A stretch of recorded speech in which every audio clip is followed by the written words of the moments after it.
Good day, viewers, listeners, and participants of the 2021 National Universities Debate Competition.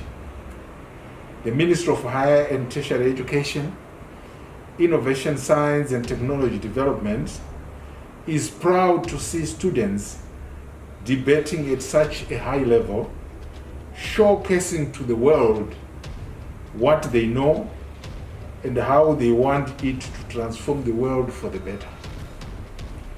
The Ministry of Higher and Tertiary Education, Innovation, Science and Technology Development is mandated by the government of Zimbabwe to formulate and implement policies related to skills training and development and the promotion of science, technology, and innovation in Zimbabwe. Debating is one of the key skills that the ministry promotes among students, as it helps them to gain the clarity and confidence needed in confronting the challenges of life as and when they come. The ministry comprises of 6 technical departments, namely the tertiary education programs, the higher education programs, quality assurance and standards, research, development and innovation, projects and technology transfer, and the Zimbabwe National Commission for UNESCO. Among other responsibilities, the ministry oversees the promotion of science and technology, research and development, innovations, supervises and accredits teacher education, technical and vocational education and training, TVET, and university education. It also facilitates cooperation in research and development, higher and tertiary education, as well as in science and technology at local, regional, and international levels. The ministry is responsible for a total of 19 grant-aided institutions, which include 13 state universities, the Zimbabwe Development Fund, which provides funding in higher education, the National Biotechnology Authority, the Zimbabwe Council for Higher Education, as well as specialized entities like Verify Engineering and Fine Out Engineering.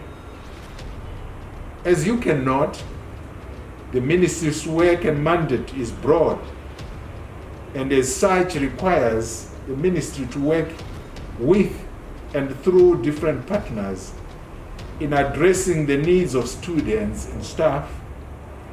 Say What is one of those partners that has been complementing the work of the ministry through its immense contribution towards the promotion of students' sexual reproductive health, wellness, and life skills development. Through the work of Say What, the ministry has been able to appreciate better the health and wellness related needs of students, and this has helped in the crafting and implementation of more responsive policies for the tertiary education sector. The organization is especially playing a crucial role in addressing sexual harassment issues in tertiary institutions, and their input is being very helpful and will help in the development of the first sexual harassment policy for tertiary institutions in Zimbabwe. Of late, Say What has also come on board in responding to the COVID-19 pandemic in tertiary institutions through donation of COVID-19 PPE and related medication in most of the affected colleges.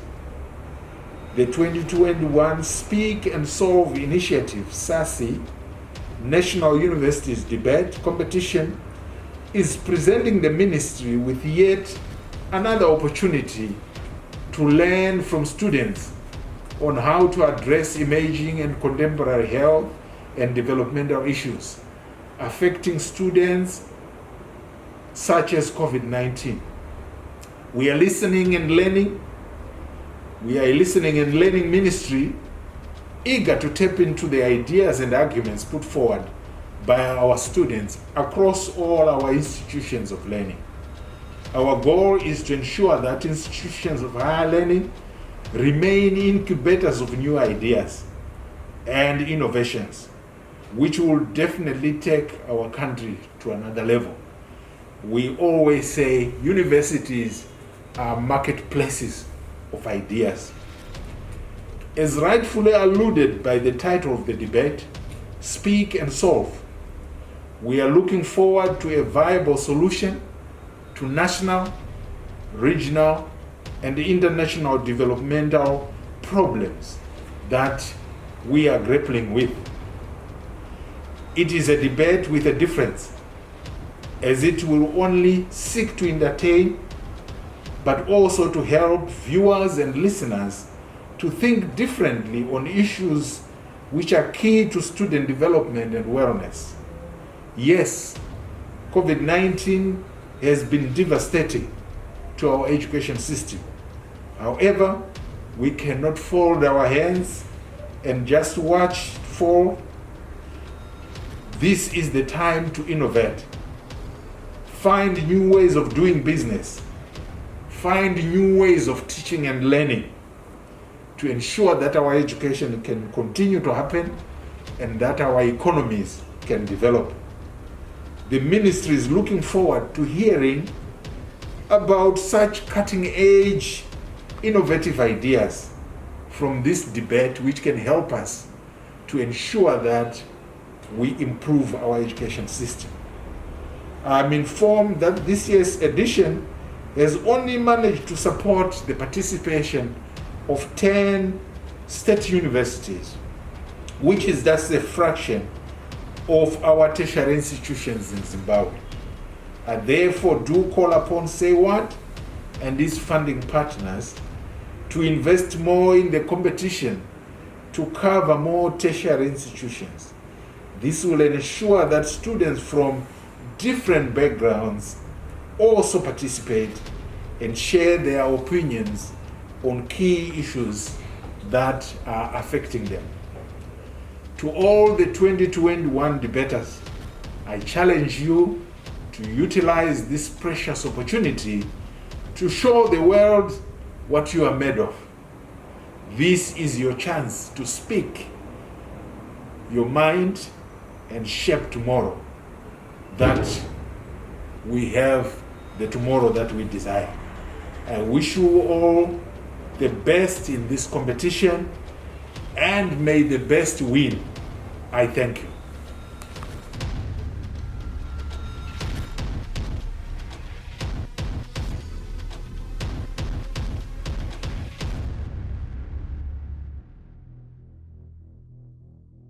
You are watching the 4th edition of the SASI, Speak and Solve Initiative Debate Competitions.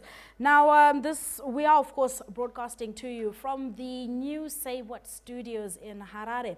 And this program is brought to you by Say What with, of course, support from their friends at the Embassy of Sweden in Zimbabwe, UNFPA, SAHI, National AIDS Council, and Econet Zimbabwe. Now, we are ready for round 2, and of course we've got our universities, Africa University up against Nust. Now, before we get into it, I'm going to ask our contestants today, our debaters, to introduce themselves. I'll start with our lovely lady from Africa University. How are you? Who are you? Where are you're from Africa University, of course, but what are you studying? My name is Catherine Mutim-Sakwa, and I'm studying agricultural sciences. Okay. Sir? I'm Melusi Chinyoka, studying computer information systems. All right. Lady? My name is Mary Ann Nazombe. I'm studying environmental science and health at the National University of Science and Technology. My name is Adin Mdare. I'm part 2. I'm studying industrial and manufacturing engineering. All right. Now, Debaters, I will just take you through the modalities again, just so that you are aware of your time limits. All right, we are going to start off with the opening speech from the affirmative side, and that is going to take 4 minutes, after which the opposers have 1 minute 30 seconds to cross-examine. Once we've done the cross-examination from the opposers, you will then also have 4 minutes to get into your opening speech. Once that is done, affirmative side will cross-examine for another 1 minute 30 seconds. Once we've done with that cross-examination, the opposers will rebut, and that is going to take 4 minutes. Affirmative side will also have their turn to rebut, and that is going to take another 4 minutes. Closing remarks from the opposers will take 3 minutes, and closing remarks from the affirmative will take another 3 minutes. Are we clear on the times? All right, so as soon as I say stop, whether you were mid-sentence, starting a sentence, 1 word to end of sentence, you stop talking immediately. Are we clear? Are we clear on the rules? All right, so the motion that we are going through for you guys is this House would prosecute perpetrators of domestic violence without the victim's consent. I will repeat it. This House would prosecute perpetrators of domestic violence without the victim's consent. Now, our affirmative side is Africa University. Our opposers are Nust. Africa University, are you ready to begin your opening remarks? All right, your clock starts now. Ladies and gentlemen, this House would prosecute the perpetrators of domestic violence without the victim's consent. Our keywords being this House, the people here present would prosecute, would conduct legal proceedings against perpetrators, people who conduct harmful actions towards other people, domestic violence behavior between two people. Ladies and gentlemen, I'd like to say that if we make this mandatory, if we make this possible, you see that it reduces the rate of domestic violence in households. You see that it deters the perpetrators, because these perpetrators now know that if we actually abuse these people, ladies and gentlemen, we might actually have to face jail time, and perpetrators don't like jail time, and it's ironic with what they do and what the consequences they face. Ladies and gentlemen, it removes and reduces the inflicted people from this domestic violence, ladies and gentlemen. It empowers the social standing of the victims of domestic violence, as we now see that the government now supports and cares for its citizens, ladies and gentlemen. Who does not want to be cared for by their government? Most perpetrators of domestic violence are manipulative. Hence, most people are not able to speak out. Let's take, for instance, emotional blackmail. A perpetrator will emotionally blackmail you because they don't want you to go and report. Let's say a blackmail also from society. It is a taboo for a wife to report for, imprisonment for the husband, a child to report imprisonment for the children, ladies and gentlemen. So you will see that maybe perhaps this will help the children or help the victims to support and get support from the government. Domestic violence, ladies and gentlemen, does not have age. All right. Opposers, are you ready for your cross-examination? Your clock starts now. First question, how do you think silencing the victims will empower them at the end of the day? Please repeat your question. How does silencing the victims empower them at the end of the day? They are not being silenced because you see that it requires the government to... Turn your mic towards you as you speak. Just remember to turn the mic towards you as you speak, both sides. Please remember. All right, continue, sorry. It's not silence because you see that the government is actually taking measures to use sight instead of ears to identify their victims of domestic violence. Next question, what is the ultimate goal of your policy? The ultimate goal of the policy is to remove the perpetrators of domestic violence, reducing the rates of domestic violence, hence improving the freedom of women, improving the freedom of every other victim of domestic violence. And please tell us again how you plan to do that. We plan to use security, police patrols. We actually plan to use social organizations to identify these victims. Thank you very much. You have no more questions. You have 30 seconds. I have no more questions. You sure like one more? You can squeeze it in. And I'm fine. Okay, all right. With 30 seconds to go, they are done with their cross-examination, which means that we are now setting the clock for you to begin your opening remarks. Are you ready? Are you ready? Yes. Your clock starts now. All right, so panel, we think that domestic violence and the problems that we have in Zimbabwe, especially when it comes to the non-reporting of violent incidences from gender minorities, especially women and also men, is because firstly, the societal perception that exists about how women or any gender minority should be submissive to a particular superior complex. For example, how women should always submit to their husbands, how society always puts victims and like shadows them in a box where they're supposed to behave in a particular way, right? So this is what happens. When a woman or any gender minority gets exposed to things like domestic violence, the reason why they shun away is because of the societal perceptions that exist within status quo that prevent them from actually speaking out and going out, right? So what does their policy do, and why do we think it doesn't work and it doesn't solve the problems that we have within status quo? Firstly, we tell you that when government takes the forefront in fighting against gender-based violence, you then disempower women from telling their own story and any other gender minority. Why do we think that this is particularly problematic?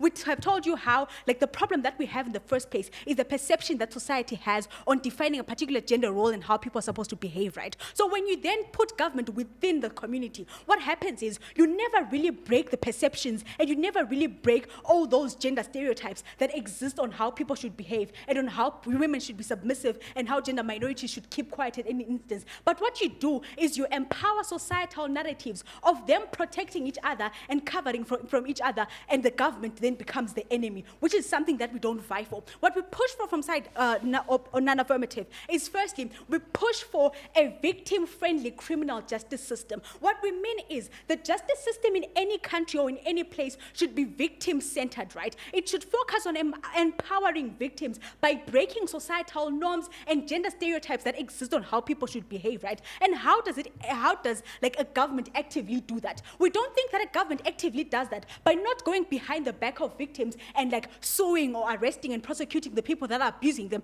but it does so by empowering the voices of the women, by things that she says, but it doesn't really show us how without the consent of the victim part then works. We think that panel, what then works in this debate is the empowerment of particular structures that exist within society. For example, having the victim-friendly police unit within any state going out there to communities to try and break the perceptions that exist within community when it comes to gender-based violence, firstly. And secondly, we want to break the psychological inferiority complex that then exists with the victims. Because what happens when you prosecute or persecute the perpetrator of violence without consulting the victim? What happens is the government is the one that jumped in. The victim never really gets closure because they're not directly involved in the bringing down of their own gender abuse, and they're not really involved in their own story, right? The government gets to narrate the story for them, and victims are never really involved in telling their own story. The problem that we have with that is, firstly, government then appears as an enemy to society because they appear to be just breaking things around, right? But what we want is government and the criminal justice system to work hand in glove with empowering communities so that people actually come out of the closet and speak about all their gender problems and every problem that they're facing, right? So that is why consent is a particularly important thing, because it allows the criminal justice system to empower the victim first of all, because the victim is the one telling their own story. They're at the forefront of their own liberation. This is not only a good thing for the psychology of the victim, but it also trickles down to other minorities within the society, right? They get inspired by the story of the victim to say you can be the definition of your own success. You don't always have to be a victim, and you don't always need anyone to stand up for you, but you can always be at the forefront and run to the front of your own liberation. And then it also tears down the perpetrators, because now the perpetrator holds no power over you, because you're not only physically free, but you're also psychologically empowered because of the tools that then exist, not without Time consent. up. Thanks. Thank you very much. Now, Team Affirmative, are you ready for your cross-examination? My clock says that your time starts now. Okay, so my question is, do you think women shouldn't be represented by government, seeing that you labeled them as victims and that government is the enemy to society? I think that the role of government ends at representation, not at running away from consent. So government can represent individuals by drafting policies that empower them to speak, not by going behind their backs and exposing their family closets and all of that stuff, because then government becomes enemy and not a helper to the people, right? Okay, so you say that it's a victim-centered policy towards exposing the victim, the complex inferiority complex in victims. How is that so? So when we say that we want justice that is victim-centered, right? We don't want justice that is attained just because someone got into jail. We think justice goes beyond throwing people in jail, right? We think justice is about having the victim not only physically free from the bondages of abuse, but also psychologically empowered to know that the story was told from their own perception, right? Because when you have government knocking down doors and arresting people, the victim is just a shadow actor in their own story, right? So we think that victim-based justice is more attainable in societies compared to government taking the forefront and not acquiring consent. Thank you. Time up. All right. Opposers, it is your time to rebut, and your time starts now. It's a pleasant day to you. So I think in this debate, what we've done as a side, non-affirmative, is to show you how in our situation, or rather in our side, we're best equipped to tackle the issues that we have at hand. We tell you that the best way to solve gender-based violence is not by silencing the people who are affected by it in the first place, but we believe that the best way we can motivate other people to come forward. Because I think, as we all know, the cases of unreported, the number of unreported cases is probably way more than we could ever imagine. And we believe that the reason why this exists is because women are not given platforms to actually report this and have a say in these things. We believe that the reason why women are still being abused and they still keep quiet is the perception that society has on these people. We believe that the reason why we are best equipped to solve the issue of gender-based violence doesn't start by prosecuting the perpetrators alone. We believe that for us to solve the issue of domestic violence, we have to start from its root source. We believe that the root source is how people view these situations. The root cause of these things is when we know that women have a voice to speak out for themselves and report such cases, right? It doesn't take your neighbor to report your case for you, because we know that there are victim-friendly units whereby there is a 24-hour landline that you can call and get help. You don't have to wait for someone to see that you're being abused. No one has to see you around town walking with bruises so that we know you're being abused. We best believe that in our case, we best tackle the issue of domestic violence. We tell you of the issue of the narration of the story. We believe that the best person who knows the issue of that whole violence that exists in homes is the person who has been most affected. Because when you're getting it from someone who wasn't there, it's not really the same. We believe that the best way to tackle these things is when we take someone who was affected by these things. We take someone who experienced this. Not only are we making these people report these cases, but we are making them have a say and actually tell us what happened. How are we going to solve, what are we doing by this whole thing? We believe that we are going to empower women to motivate other women to come forward. Because we best believe that their case that they brought about, which is, they talked about how at the end of the day we believe that perpetrators enforce emotional blackmail on victims. And we tell you that in our case, we best solve the issue of emotional blackmail. Why? Because emotional blackmail as it is, it already exists in cases whereby women wait for neighbors to report for them. Women wait for someone to see that they are being abused. The case of emotional blackmail already exists, but they then fail to prove to us how their policy best solves the issues that they brought up. And we tell you that as non-affirmative side, that on our side, we best believe that if women are given that platform to speak, if women are given that platform to narrate their story and own the narration of the whole story, we believe that at the end of the day, we best solve the problems that they brought up and at the end of the day failed to prove. So what have we done in this debate? In this debate, we have shown you how silencing the victims at the end of the day doesn't solve the problem in society. It doesn't solve the problem whereby women at the end of the day are still viewed as objects at home. Women, when they get abused, they tell you, go to your aunt, and your aunt will tell you that it's fine, it happens, that's what happens, I've been through that, just stay there. And we best believe that in our situation, we best deal with the issue of victims and the perpetrator themselves at the end of the day. We best believe that we deserve to win this debate because we have shown you how their side of the debate doesn't solve domestic violence at the end of the day. It doesn't give justice, and it doesn't emancipate women from that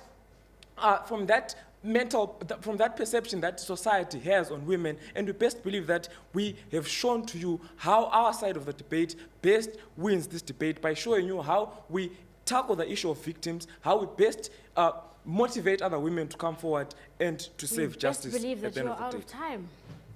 All right. Team affirmative, let's have your rebuttal. Your clock starts now. All right. This House, the people here present, ladies and gentlemen, it will be my duty as the affirmative second speaker to offer a rebuttal to the points raised by the non-affirmative delegation and to demonstrate why their points are relevant and to emphasize our points on why we should prosecute perpetrators of domestic violence without the victim's consent. First of all, the non-affirmative delegation raised the point that women are the main victims to domestic violence. It is our belief as the affirmative delegation that it is not just women who are being victimized. There's also young children who are being victimized by their parents. They could be sibling abuse. There could be violence between young partners, people in relationships. These things happen to everyone. Victimhood is not just happening to women, but to other people as well. Second of all, there is the point to make it seem that government is the enemy and that it is not doing enough to support the victims, the victims abused by the perpetrators. So I now go on to emphasize our points. We believe that government offers support to the victims, and this empowers the victims, not just the women, but the victims as well. It empowers them to speak up. It empowers them by giving them a voice through which their issues can be erased and eradicated. The perpetrators are prone to emotional blackmail the victims. So by helping the victims, government is reducing the chances of those issues around emotional blackmail and abuse by locking up these perpetrators away from society as a whole. And then we're saying that domestic violence doesn't have to be physical to be prosecuted. It can also be emotional. It can also be mentally bruising, emotionally damaging. It can lead to things like depression and social anxiety disorders, which can have long-term effects on the victims. Domestic violence has no age. Children might be scared to also speak out and confront their abusers. So as a way of supporting these victims, we are giving them a chance through government support. And then our policy does indeed empower all victims collectively, not just about women. So basically what we're going to go on to say is that, yes, most victims are afraid to report issues and to speak up. So now by persecuting the perpetrators without the victim's consent, it means that we are actually giving them a way to confront their perpetrators without having to be direct, since they're afraid of confronting these issues, since they're scared. Like, what if the persecutors, do something? They may come back and harm me. And sometimes victims are scared, like they cannot even picture being able to live without their perpetrators. And also the society views the idea of imprisoning your partner who's abusive or a perpetrator. It's a social taboo, and children reporting parents is also a taboo. That I rest our case. All right, with 2 seconds to spare, thank you very much. Just a quick reminder of our motion at this particular moment is this House would prosecute the perpetrators of domestic violence without the victim's consent. Opposers, your closing remarks now, and your clock starts now. Panel, we think that this debate is not about the effects of domestic violence. Yes, we agree, all those effects exist. It doesn't matter whatsoever has happened to you, right? We tell you how, in this side of the House, we're not saying let people not be prosecuted. No, we're saying let people be prosecuted. But the question is firstly, how, who is reporting? And secondly, how does it then trickle down to affect the victim, the community, and the perpetrator? I'm going to use these three stakeholders to prove to you why we win this debate and why we deserve first, right? So firstly, we're going to tell you how a policy in essence is as good as its implementation and is as good as how it trickles down to each and every member of society, right? So I'm going to prove to you why their policy doesn't work and why we prefer our side of the House. Firstly, within community. Panel, we think that any policy needs community engagement and community buy-in, right? So in cases like these ones, where government is trying to make people open up about their traumatic experiences in order to bring gender-based violence rates down, right? We don't think that government imposing itself on communities,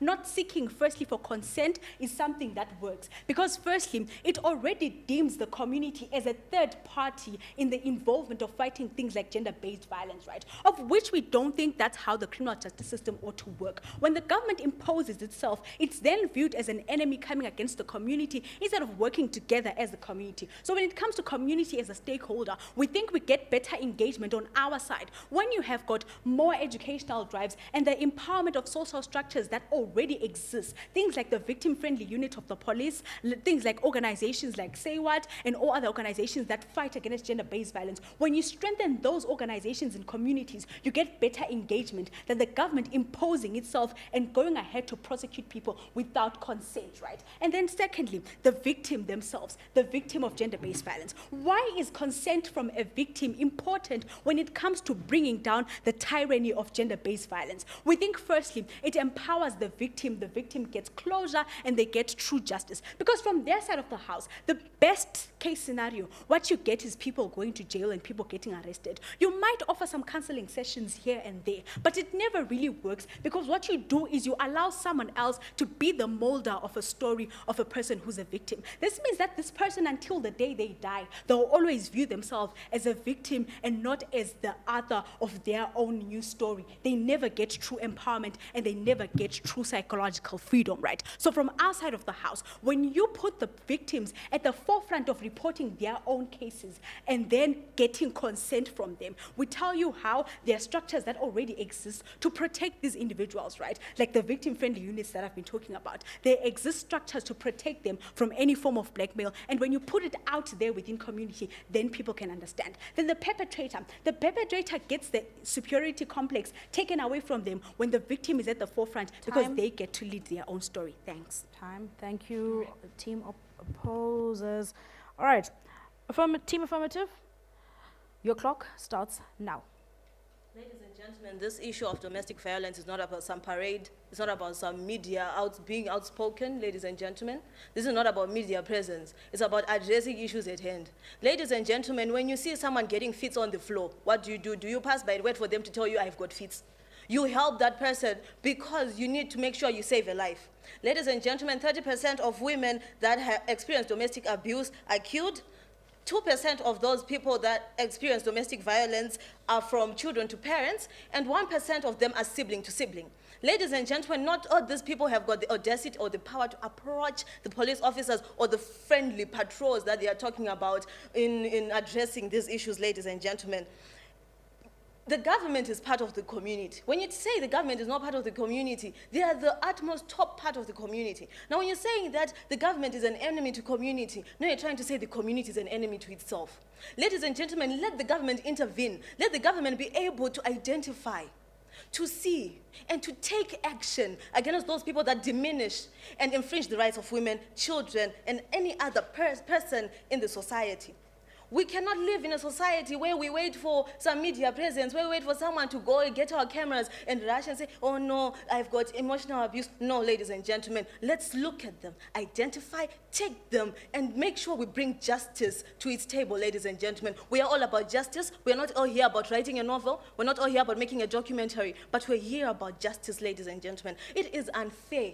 It is solely unfair to base an argument because of something that you want someone to make her own story, or to give another person's perspective so that you can get your own way to do things. Ladies and gentlemen, we will enforce police and we'll make sure that these people identify. These people do mental checks. Some people walk and they are walking dead people, ladies and gentlemen.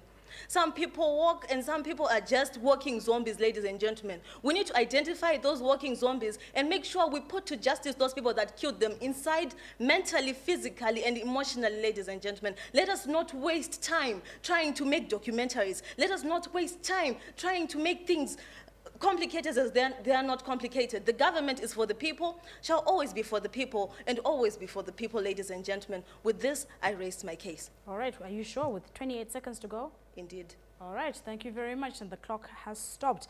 Now, the adjudicators are not going to have an easy time picking who goes to the next stage. As you could see, both sides were extremely passionate about their motions for and against. Team Affirmative says, look, you know what? We need to break it down. We need to help when it's time to help. It's not about fanfare. It's about getting action and getting it done immediately. Team opposers will tell you that, look, don't tell her story for her. Don't tell his story for him. Let him be able to tell himself. Who do you think has the right frame of mind in this competition? Should it be Africa University or should it be Nust? Which one should go forward? Tell us in the comment section. Of course, the hashtags, remember, are SASI for Hope and SASI Debate 2021. When we come back, we have the next round of elimination. Who is it? We'll let you know shortly. Welcome to the Condomized Desk, and of course this platform is courtesy of Say What. I'm joined by Catherine from Africa University. How are you? I'm fine, how are you? Great, thank you. So I know that in your debate you were looking at the issues of domestic violence. Please tell us a bit more about your discussion earlier on. So our topic of discussion was if the government should intervene in identifying perpetrators of domestic violence, and Africa University were in support of that motion, and the others were saying that they should not intervene as it actually diminishes the voice of the woman and deprives the women from saying their story. It's interesting that we should talk about this. Now, I'm not going to ask for your position as Africa University. I want to find out from you, as a young woman, what is your take regarding this matter? I actually think it's okay for government to intervene in these issues because not everyone has the guts to go to the police and report their partner or to report their parent for domestic abuse. So we see that if we actually let the government identify perpetrators and put them to justice, it's fine, because society should not live in fear just because it's my mom, it's my husband, it's my boyfriend.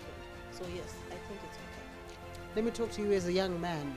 Whenever it is that we talk about domestic violence, a lot of the times, to a greater percentage, men are perpetrators.